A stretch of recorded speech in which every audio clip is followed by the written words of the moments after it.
C'est aujourd'hui que Justin Trudeau quitte son poste de chef du Parti libéral du Canada. Et dans quelques jours, celui, bien sûr, de premier ministre. Après 9 ans au pouvoir, quel est son héritage politique? Alors, pour faire le bilan du gouvernement de Justin Trudeau et de Justin Trudeau, on joint Geneviève Tellier. Vous êtes professeure à l'École d'études politiques à l'Université d'Ottawa. Bonjour, Mme Tellier. Bonjour, Mme Serret. Alors, ma première question pour vous, c'est est-ce que, dans votre avis, vous qui suivez ça avec beaucoup d'intérêt depuis fort longtemps, Justin Trudeau parle la tête haute? Oui, surtout considérant les dernières semaines. C'était pas du tout le cas juste avant Noël, quand on a vu tout ce qui se passait au sein du Parti libéral, puis on sentait qu'elle allait démissionner au début de l'année. Et c'était un jugement très sévère sur son leadership. Mais maintenant, son nouveau leadership se révélait en crise. Ce qu'on voit de Justin Trudeau avec la menace des tarifs douaniers américains, on l'avait vu pendant la pandémie. Donc, lors de grandes crises nationales, on apprécie, on aime bien la gestion de M. Trudeau, mais je ne suis pas sûre que ça va nous faire complètement oublier ces 9 ans et demi de pouvoir où là, il y a eu quand même plusieurs controverses. Bon, alors, parlons-en des controverses. Il y a des bons coups, il y a des moins bons coups. Parlons des bons coups pour commencer, pendant ces 9 ans à la tête du parti comme premier ministre. Oui, identifierais peut-être trois principaux. Le premier, c'est toute sa c'est tout son programme de politique familiale. Je pense à l'allocation canadienne pour enfants, qui a vraiment été la promesse phare que les libéraux avaient faite en 2015, qui a beaucoup aidé de nombreuses familles. On parle aussi beaucoup aidé pour réduire significativement la pauvreté. Donc, on parle de plusieurs milliers de dollars versés par enfant par année aux familles. Alors, c'est quand même considérable comme politique et ça se démarquait des politiques du gouvernement précédent. On pourrait rajouter aussi là-dedans les garderies là, qui fait partie de ces politiques familiales. Ça, je vous dirais, ça serait le premier élément. Le deuxième élément, on a un peu oublié ça ces derniers temps, mais M. Trudeau s'est présenté en 2015 comme un premier ministre féministe. Il avait présenté un cabinet paritaire, ce qui à l'époque était quelque chose de tout à fait nouveau. Et durant ces 9 ans et demi au pouvoir, il n'a jamais dérogé de cette voie-là. Et donc, on a toujours eu un gouvernement paritaire, à un point tel que maintenant, n'importe quel gouvernement élu au Canada, fédéral, provincial, c'est la première question qu'on va poser, c'est avez-vous un cabinet paritaire? Donc, c'est pas une obligation, mais moralement, ça devient la chose à faire. Alors, je pense que c'est un excellent coup pour M. Trudeau. Le troisième élément, je vous dirais la question autochtone. Oui, il y a encore beaucoup de choses à faire, mais j'ai l'impression que M. Trudeau a ramené les populations autochtones sur la scène politique fédérale et c'est considérable. Historiquement, il y avait un peu d'engouement pour les communautés d'Autochtones de gérer avec le gouvernement. On le faisait parce qu'on n'avait pas vraiment le choix, mais il n'y avait pas un très gros taux de participation électorale, par exemple. Maintenant, il y a une augmentation des députés autochtones, des sénateurs autochtones. On a changé l'utilisation des langues au Parlement. Maintenant, on peut utiliser des langues autochtones et ça se fait.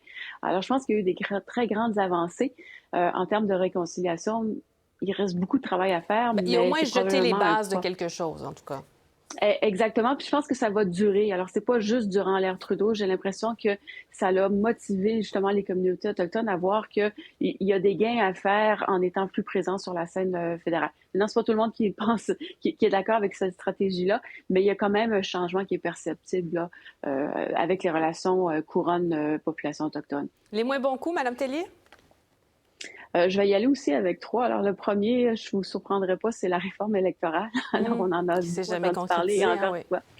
Oui, mais j'ai même l'impression que maintenant, on ne croira plus aucun premier ministre qui va nous promettre de changer le mode de scrutin. Alors, je pense que ça a été dommageable.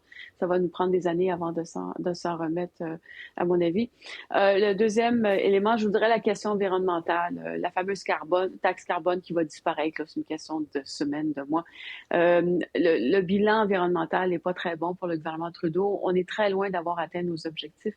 Et donc, même s'il y a des progrès dernièrement, c'est pas suffisant. Et donc, on peut se demander tout ça pour ça. Alors oui, on a imposé une taxe carbone. Oui, il y a eu des discussions pour arriver à pas grand-chose à la fin. Puis, l'idée que le gouvernement avait de concilier croissance économique et protection de l'environnement, ça n'a pas été très bien réussi. Alors ça, je voudrais, c'est un autre élément où on pourrait dire, effectivement, ça n'a pas été un grand succès. Puis le troisième, tout le bilan financier. Puis d'ailleurs, pour ça, je pense que M. Trudeau parle. La gestion des finances publiques. C'est bien beau de promettre puis de mettre en place toutes sortes de nouveaux programmes sociaux, mais on n'est pas capable de payer, ça va poser un problème en termes d'endettement. On n'a jamais eu l'impression que ce premier ministre-ci, M. Trudeau, était vraiment particulièrement intéressé par les questions financières, budgétaires. C'est sans doute pour ça aussi que son premier ministre des Finances, là, M. Morneau, est parti à un moment donné. Alors, c'est aussi quelque chose qui sera peut-être pas un succès qu'on va retenir pour M. Trudeau. C'est intéressant ce que vous dites sur la question de l'environnement, parce que c'est vrai que quand on regarde ça froidement, on a l'impression qu'on n'en a quand même pas fait beaucoup. La taxe carbone a été mal vendue. C'est un élément qui fonctionne ailleurs dans le monde, il faut le dire quand même, qui est en train de faire ses preuves, mais qui n'a pas été assez ambitieuse ici pour vraiment faire des preuves et pas assez bien vendue.